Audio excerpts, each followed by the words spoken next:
Welcome to the Gay Buddhist Forum, where teachers from all schools of Buddhism offer their perspectives on the Dharma and its application in modern times, especially for LGBTQI audiences. These talks are offered freely to the world and made possible by appreciative listeners. If you would like to support our efforts to share the Dharma with underserved audiences, please visit gaybuddhist.org.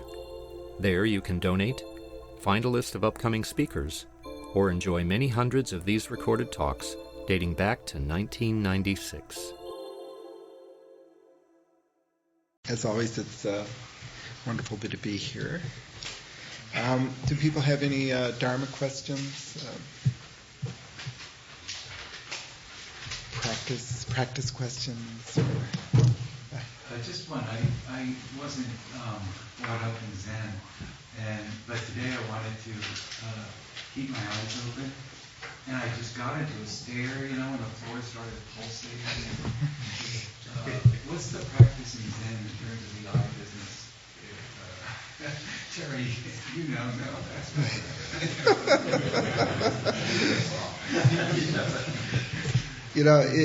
It's interesting about the if your eyes are open. I've had many people report to me that they have Zen meditators that they have visual hallucinations or confusions while they keep their eyes open, and you should treat that exactly the same as any thought which appears in the mind that distracts you. That is to return to your breath. And are you doing the counting, the Soto style counting breaths? Okay. I was concentrating on my breathing, but there was still it wasn't hallucinations, just staring. No, I'm using hallucinations very loosely. The visual distractions. So simply return to your breath. So if you were doing a Vipassana type full awareness of breathing, if your mind is wandering off on visual distractions, you bring your mind back to I'm now inhaling or I'm now exhaling. So if you were doing a Soto style meditation and your mind is distracted by visual presences, then you would return to the counting of your breath. Inhale, exhale, 1. Inhale, exhale, 2. I have never had a visual hallucination or distraction in my meditation. But I've often had sonic distractions and hallucinations, while meditating. And I think the reason for that is that has to do with my musical background. So that the sonic, a lot of my mental energy dwells in the sonic sense bases. And so the distractions would tend to arise in that arena of my consciousness. A person who is more visually focused, distractions would tend to arise there. People who are more what I call body focused tend to have experiences like floating or tilting, or even when they're not. Distractions in meditation tend to arise depending upon the history of the individual and where their energy is most strongly placed. But the antidote is the same. Whether it's a sonic distraction or whether it's a visual distraction, the antidote is the same, and that is to return to the process of meditation. So it's if you're doing full awareness of breathing, then the instructions are, whatever thoughts appear, if you are distracted by the thoughts, then to simply return to your concentration on breathing. But that also applies to any other distraction which appears, because the nature of the thoughts that are arising and disappearing and the nature of visual presences are also arising and disappearing. Their nature is not different. Yeah, I was just thinking it really is difficult. There's no harm in closing my eyes for about seconds, and that would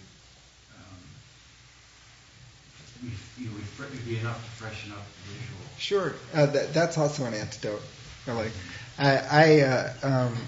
It was my primary background is in Korean Zen, and so, for example, the way I was taught Zazen is that, like, if your legs fall asleep, to move, or if there's a pain appears in your back, then to just do a slight adjustment and then return to your meditation.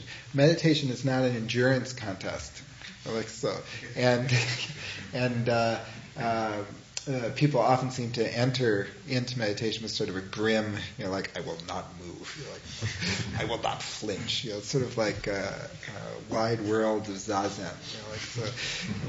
It's like a contest. It's not a contest. Other questions? Is there a Buddhist equivalent of rapture within a meditation? Is there a Buddhist equivalent of rapture? Or is there an approach to it, or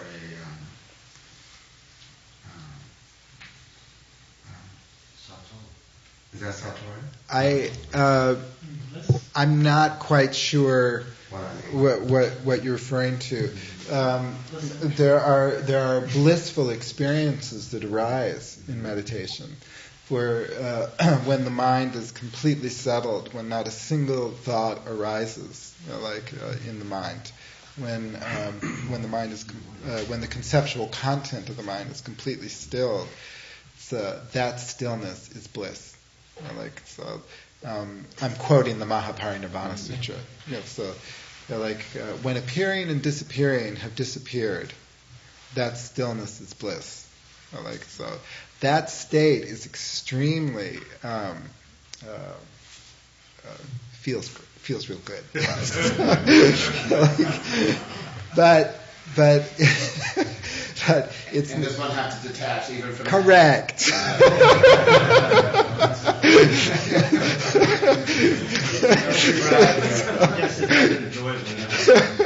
But it's nice, but it is also an experience that is dependent upon conditions, and it is a conditioned experience, and so it is a profound experience, but it nevertheless is an experience. So one of the most common synonyms for nirvana that the Buddha used was peace. Nirvana is peace. So when you can get a feeling for that, it's like when you have held a grudge against someone, and then you reach a certain point where holding that grudge is no longer, constructive, or you don't feel like or fun. Right? You're no longer and you go,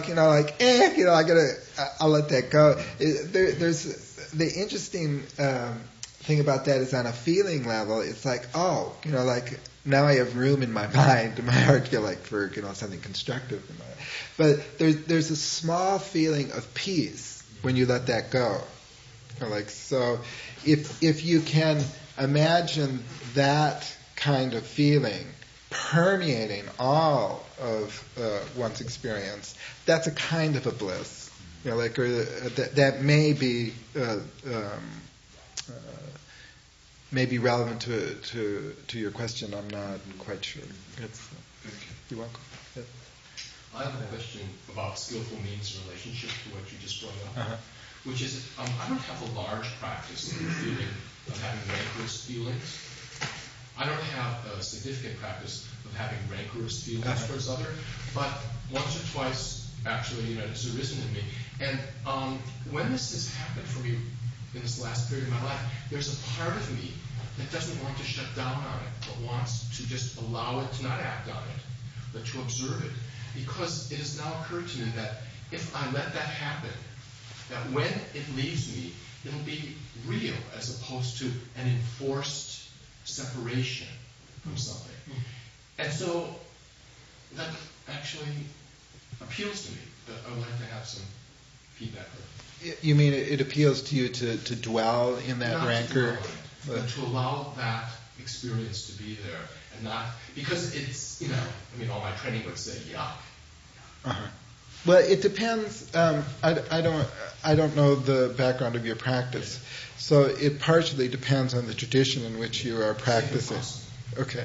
Vipassana practice is the path of purification, in which certain states of consciousness are to be eliminated, through practice, and so that's Buddha Gosha's program, and that's their view of what the third noble truth means. Cessation means to eliminate certain states from one's mind and one's heart.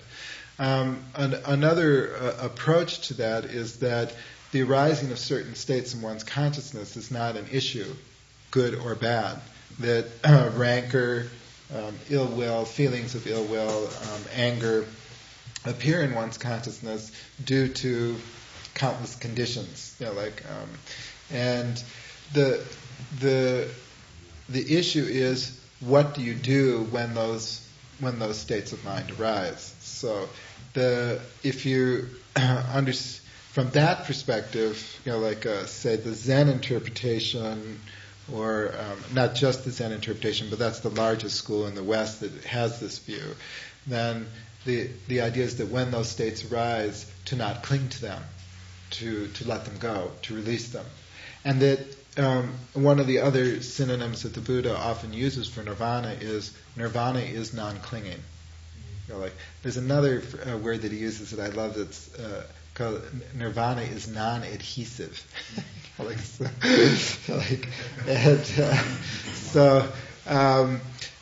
So every time one experiences non-clinging, one is catching a glimpse of nirvana or experiencing nirvana. Maybe not to the degree of a fully enlightened Buddha, but that's the quality that he's referring to.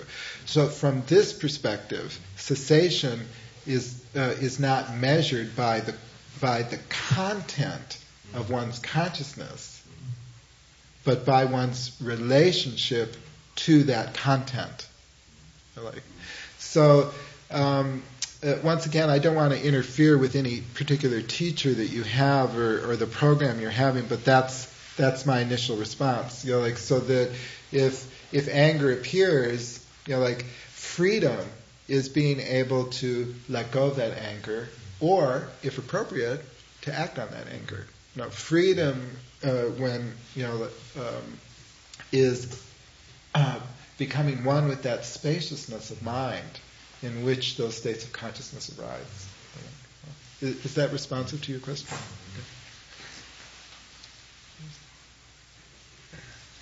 Yes. I just wanted to relate some experience I had with that once when I was very young, and before I think even heard of Zen or even thought about Buddhism. I was about 12, I guess.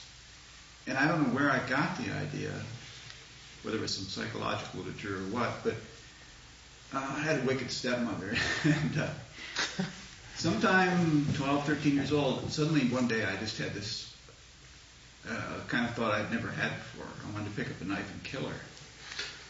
And at first there was a sense of alarm, but then something I already had known or knew, or maybe just instinct, I'm not sure, I went through with the act in my mind, slashed the shit out of her.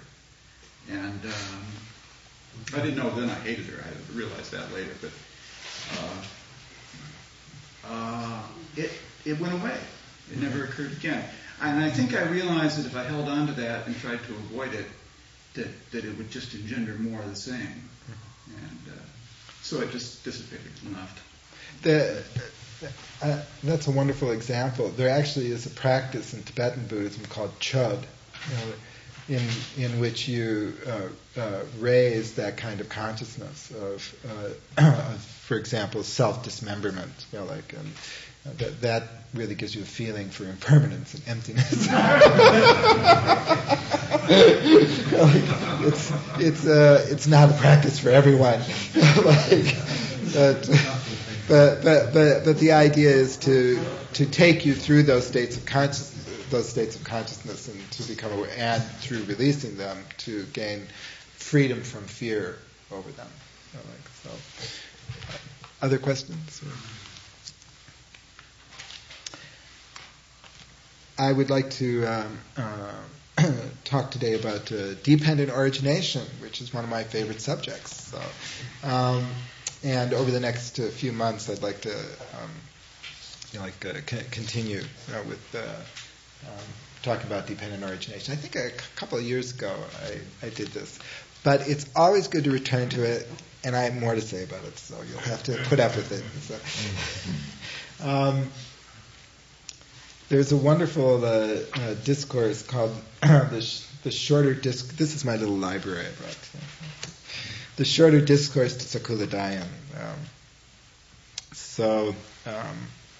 On one occasion, the Blessed One was living at Rajagaha in the bamboo grove, the squirrel sanctuary. Now, on that occasion, the wanderer Sakula Dayan was staying at the peacock sanctuary, the Wanderers Park, with a large assembly of wanderers. So, Udayan, or Sakula Dayan, is himself a spiritual teacher, and he and the Buddha crossed paths, here in the squirrel's sanctuary. And Udayan is very interested in the Buddha and what the Buddha has to say, and so when they cross paths, he says,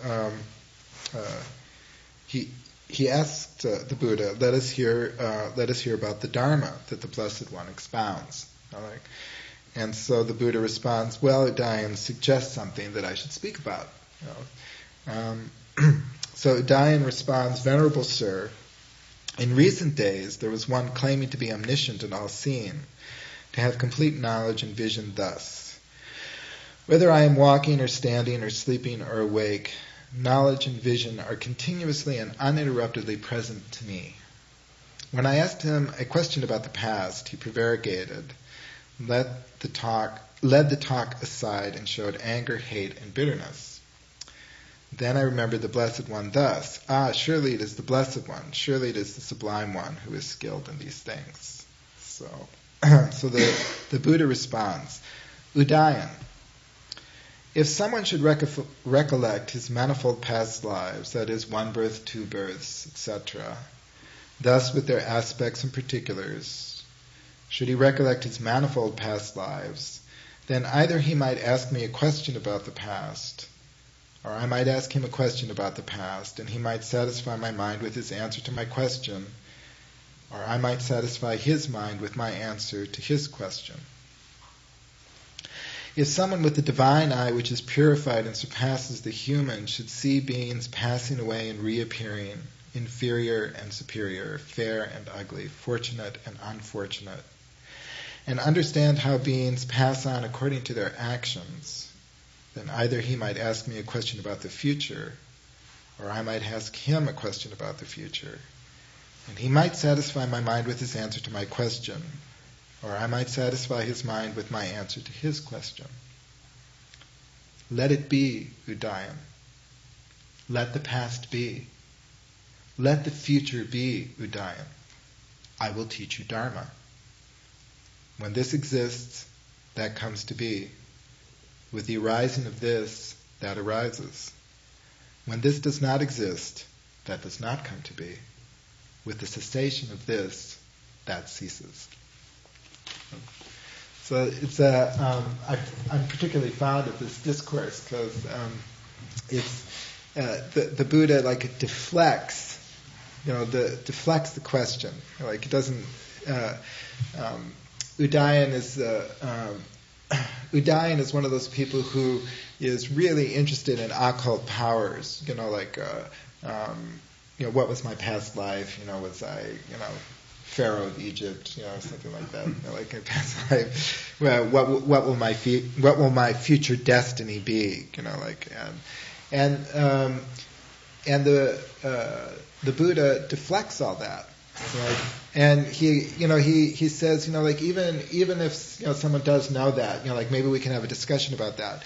The point is that the Buddha is making is that does not lead to liberation.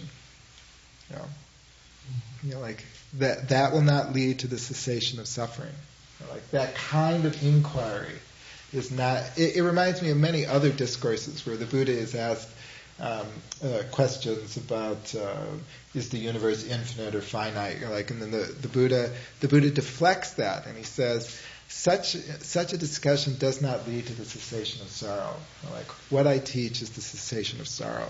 Like, so he turns to Adai and he says, but I will teach you Dharma. Like, I will teach you Dharma. And then he says, when this exists, that comes to be. With the arising of this, that arises. When this does not exist, that does not come to be. With the cessation of this, that ceases. That formula is the formula of dependent origination. So, if you understand that, you understand the seed of the Dharma and the seed from which all of the Buddhist teachings arise. Like, one of the interesting things about this discourse is that the Buddha says, I will teach you Dharma. So he's identifying the Dharma with dependent origination. So understand this, and the rest of it becomes clear. One of the difficulties with studying the Dharma is that it's confusing. You're given a lot of doctrines. There's 5 skandhas, there's 4 noble truths, there's 3 marks of existence, there's 6 sense bases, there's 37 factors to enlightenment, and there's 18 realms of existence, and what? Eightfold path. Thank you.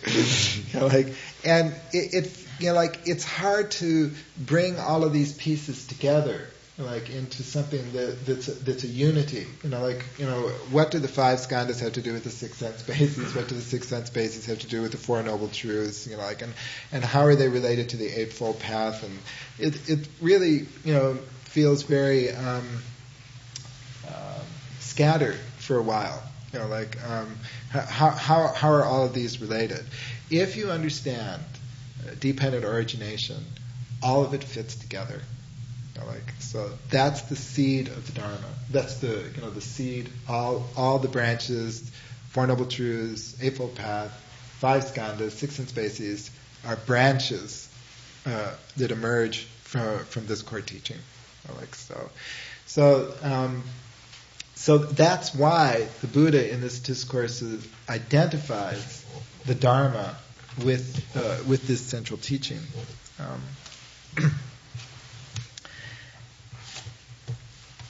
So you should see me at home. I don't just have 3 books at home on my floor.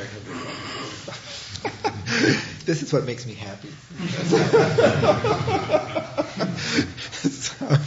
So there's another discourse called the Rice Seedling Sutra. So where a similar point is made, but he expands on it. So thus have I heard the Lord was staying at Rajagriha on Vulture Peak with a large company of monks, 1,250 monks.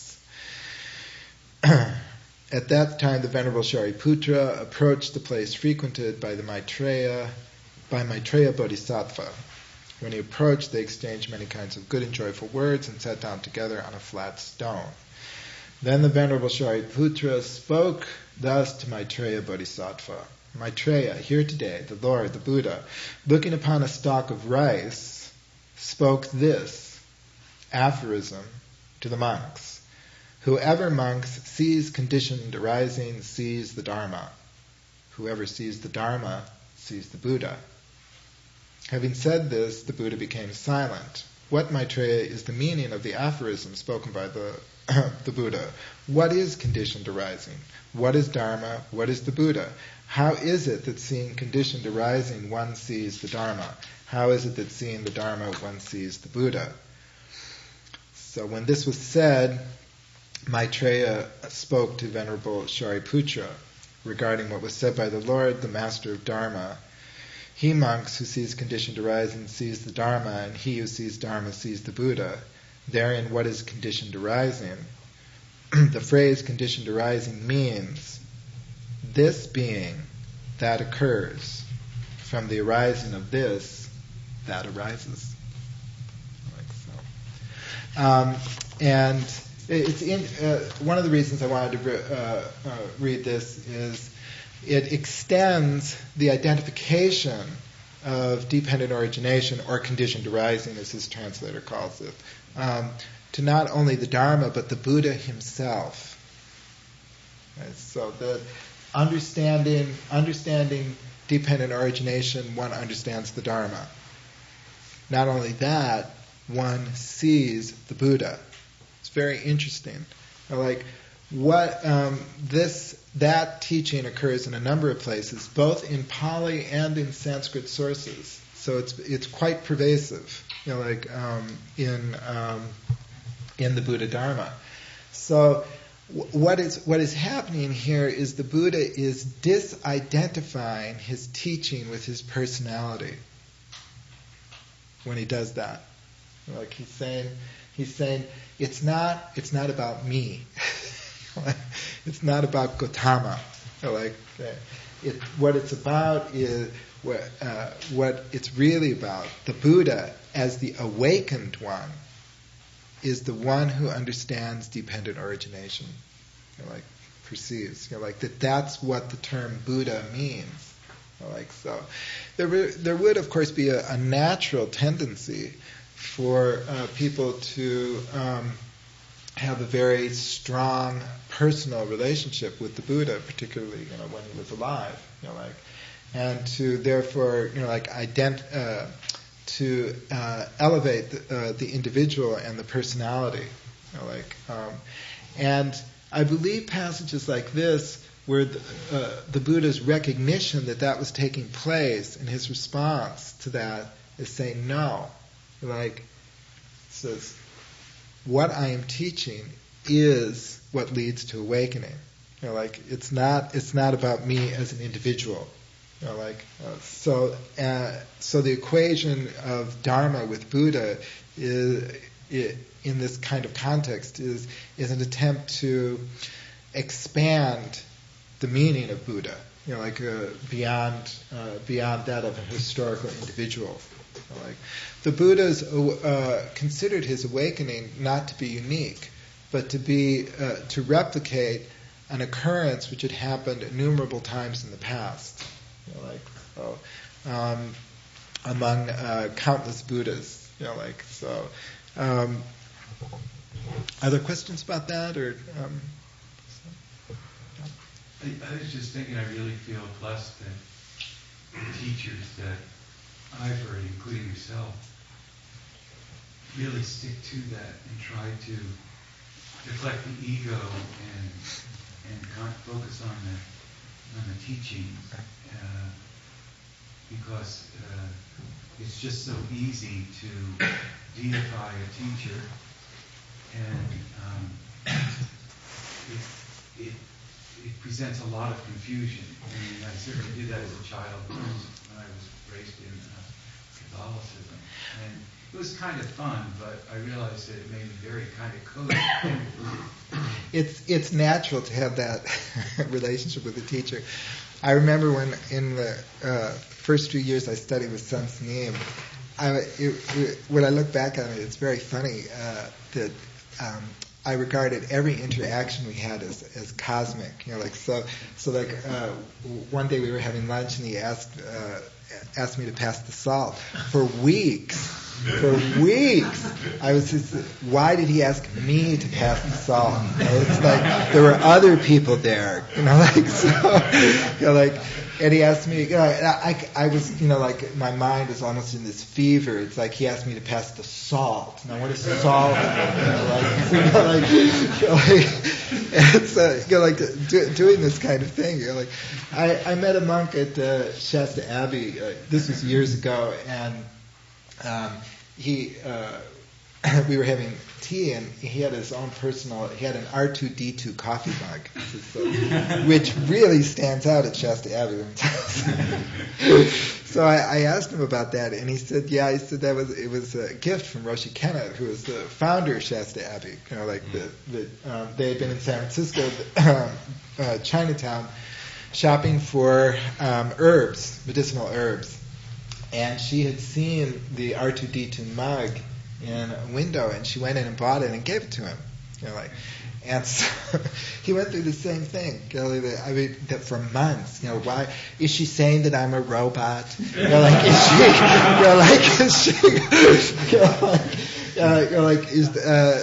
Is this a symbol of the mechanical conditioned mind? This, that, the other. And finally, he asked her. And she said, well, I thought you really liked Star Wars. Because you were always talking about it. so I gave you this mug. So there is something that, you develop a relationship to a teacher and you get involved with these, you're so grateful, for the Dharma. And if you have good experiences when you first start meditating, there's a sense that you want to attribute that, to your teacher. And if you are with a skilled teacher, though, the teacher won't let that continue. The teacher will, deflect that or cut through that. So there's the Buddha, and he's holding up a rice stalk, and then it says, those who perceive dependent origination perceive the Dharma. Those who perceive the Dharma perceive the Buddha. He's holding up a rice stalk. A rice stalk is a perfect symbol, perfect example of dependent origination. When this exists, that appears. When conditions are auspicious, this rice stalk emerges. Very clear. So if there's a rice... What? Why is it more special than anything else? Oh, it's not. But it probably was handy. But what I mean is that he didn't just say that. The sutra says that he held up a rice stalk. He was saying, look at this. When this arises, that appears. From the perspective of the Buddha Dharma, the lesson that is being imparted, though, is that, for example, suffering is like a rice stalk. Suffering arises due to conditions. When conditions are present that give rise to suffering, suffering appears. Right?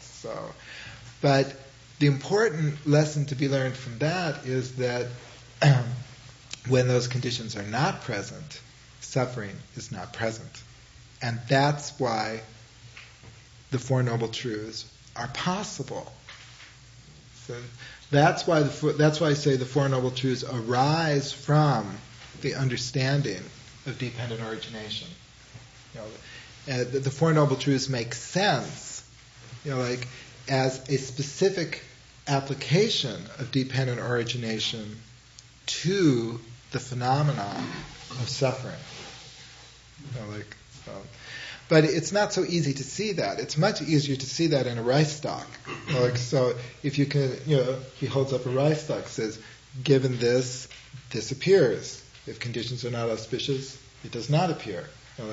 So because we're not emotionally invested in a rice stalk, we can get it.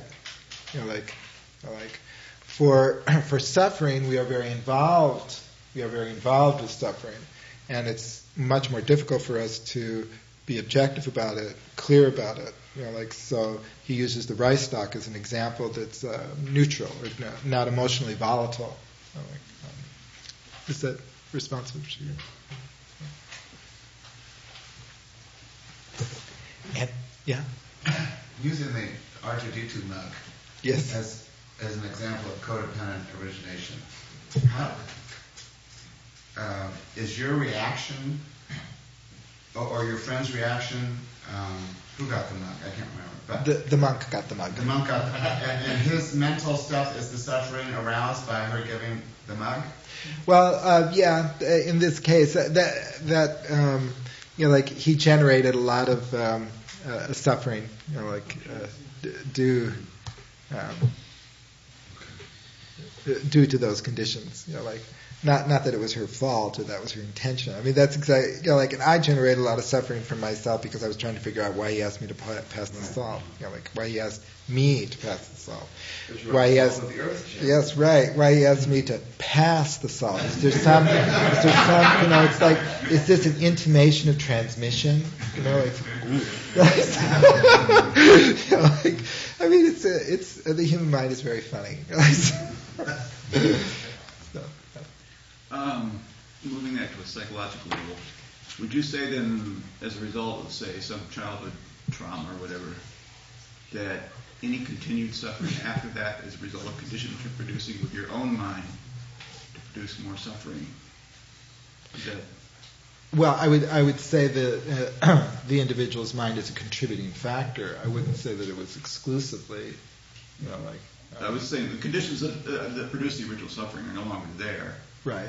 So it's the conditions of one's own mind, then, which are then giving rise to more suffering. Or I just don't think it's that simple. Yeah. I think it's more complicated than that. Certainly one's mind and one's mental history are, a factor. So like the opening passages of the Dhammapada, we are what we think. Suffering follows, follows disturbed thoughts like a shadow following a person. Non-suffering follows, I'm sorry, I'm not quoting it correctly, but so the mental component of suffering is very important in the analysis of suffering, which I'll get to in a future lecture. The components which give rise to suffering are things like ignorance, craving, clinging, contact. Most of those are psychomental components. The reason I'm hesitating is those psychomental components are not always individual historical. They're not always autobiographical factors. They're part of the human condition or human situation. So that's why I'm hesitant to just say yes. I think we have an emotional memory that we really can't erase. Uh-huh. It's permanent. And permanent?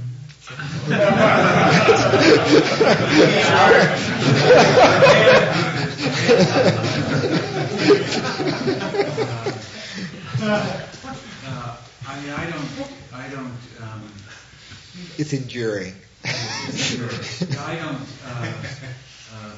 hope that in this lifetime I'll be able to erase my emotional memories. I'll just put it that way. And so in that regard, they are going to arise powerfully, and it helps, I think, as you said, to have the mind recognize where it's coming from, but to realize it's going to be a source of pain, if not suffering. Uh-huh. It's going to be a source of pain, perhaps in this lifetime. Perhaps. It is remarkable, though, my observation has been that as meditation continues and practice continues, one's consciousness becomes more transparent, and lucid. And these memories can arise. It isn't that they disappear, but that they are placed within a much larger context, and they no longer have the capacity and the charge to wound one each time they appear. That's one of the psychological benefits of meditation. And I think we've all had that kind of experience. I mean, once again, somebody who has harmed us in some way in the past, pick something minor, for a few weeks or a few months, we're angry, and then at a certain point, even though we remember what happened, it doesn't have that emotional charge. That happens spontaneously, to people. What the meditative process does at the psychological level is that it creates a context where we're able to do that much more thoroughly and much more deliberately. But our history is still there. My final reading is from the Lotus Sutra. So.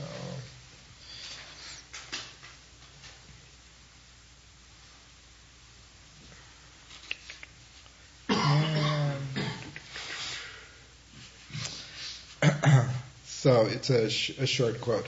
All the Buddhas, the best of humans, know that all phenomena are ever without substance, and that the Buddha seeds germinate through the means of dependent origination.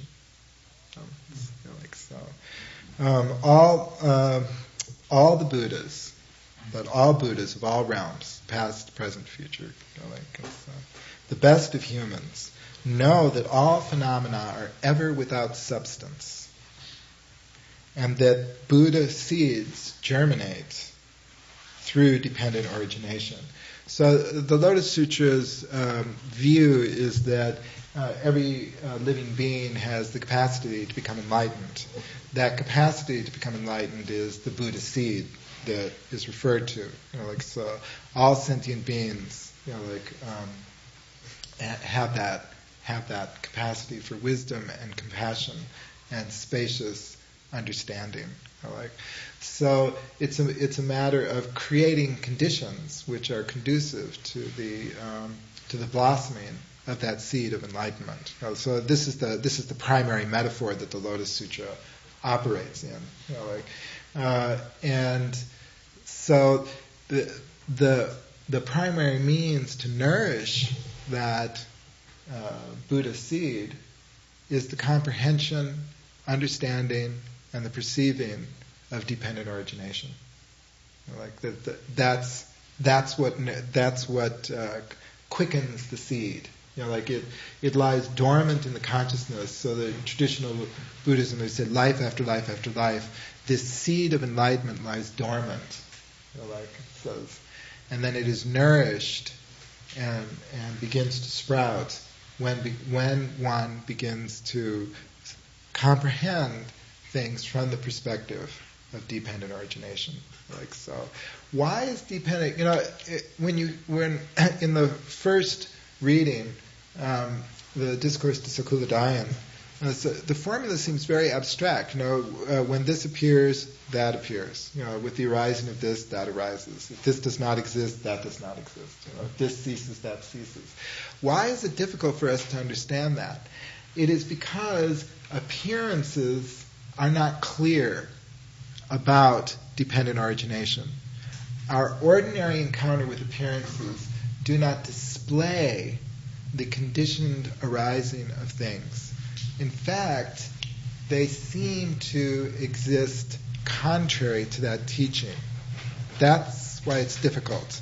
That's why dependent origination needs to be investigated. Because it is not clear that is true on a sensory level, even if one understands it on an intellectual level. It's not easy to understand on an intellectual level either. But so for example, this watch, I do not perceive the conditions which gave rise to this watch. I have no idea where this metal came from. Was it South Africa? Was it Montana? I couldn't say. What factory, was it produced in? So the impression on a sensory level is that the watch is simply here, almost like a magical, poof, the watch is here. And children often have that relationship to objects. It's big news to them that when you inform them that all the things that went into bringing something into the house, and there's a fundamental layer of our consciousness which relates to things that way, and does not comprehend things as woven into the rest of the world. So the appearance of things is that they are isolated phenomenon, that they are independent phenomenon, not that they are dependent phenomenon and causally connected. Because the sensory display is so persistently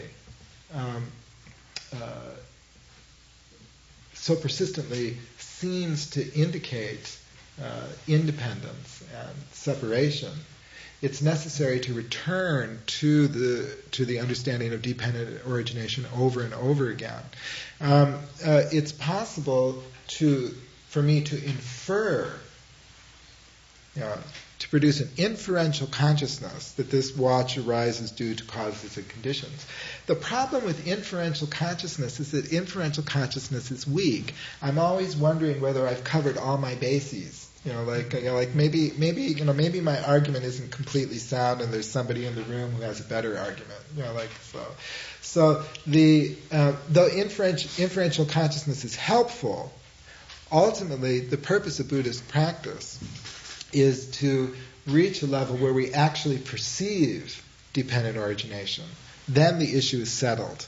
That's the purpose of meditation. That's the purpose of Buddhist practice. Whether it's Zen, whether it's Vipassana, whatever kind of meditation, is to shift our awareness, so that we begin to actually perceive things as part of the network of dependent arising. Then from there, our sense of separation falls away.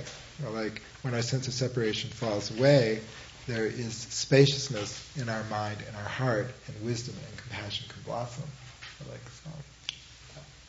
I had the feeling when you were talking about sensuous versus inferential, or I guess I think that is intellectual, that possibly there might be something in between, say, like if you're a bookish person like me, then I went to my Marxist period and psychoanalytic, and that helped a lot inferentially. Marx, where do you sit down, I'm vegetarian now, so at a certain point I said, where does this meat come from? Well, I don't want to think of that, and then I thought, so inferential can help a little, or on a more personal, like Freudian basis, I tend to be irritable sometimes, but then there are some plus values. And then thinking about my mom, I'm my mother at this point in life. And so that's helpful to a certain degree, but as you pointed out, it has its limits. Particularly. But on the other hand, sitting on a black pillow for X number of years, which to the extent I've done it, I've come up with the thought raised by what you were talking about, and the word sensual or sensuous, which is there in terms of spiritual exercises or deployments of techniques, skillful means that come to mind as something between the two, when you're not on the pillow and you're doing the rest of your life, that you think that you would like to discuss, to reply or address to what I... Yeah, thank you. There are. Yeah. Let's see. And I'll talk more about them next month. But I want to quickly reply to, I'm not underestimating the value of inferential consciousness. It's very valuable.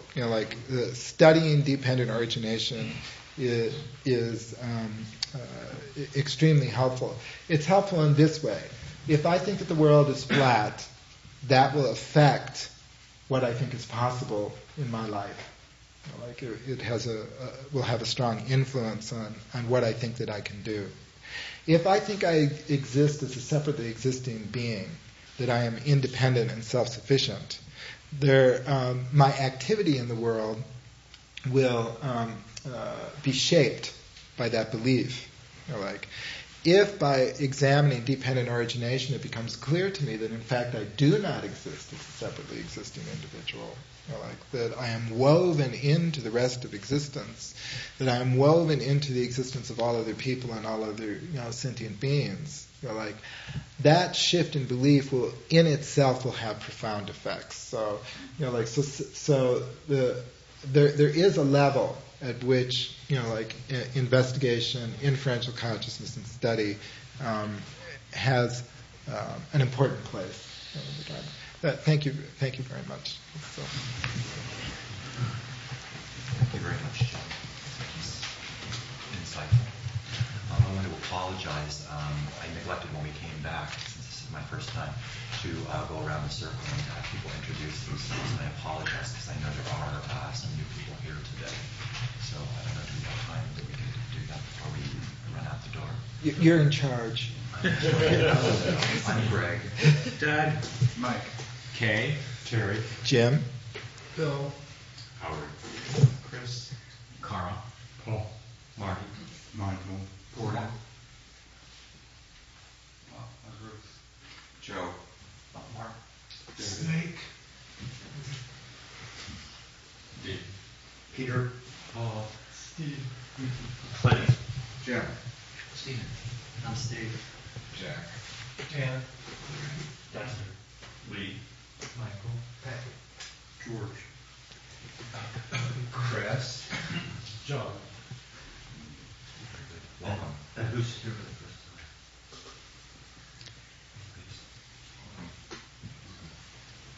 Welcome. Glad to have you with us. And I'll practice to do better next time.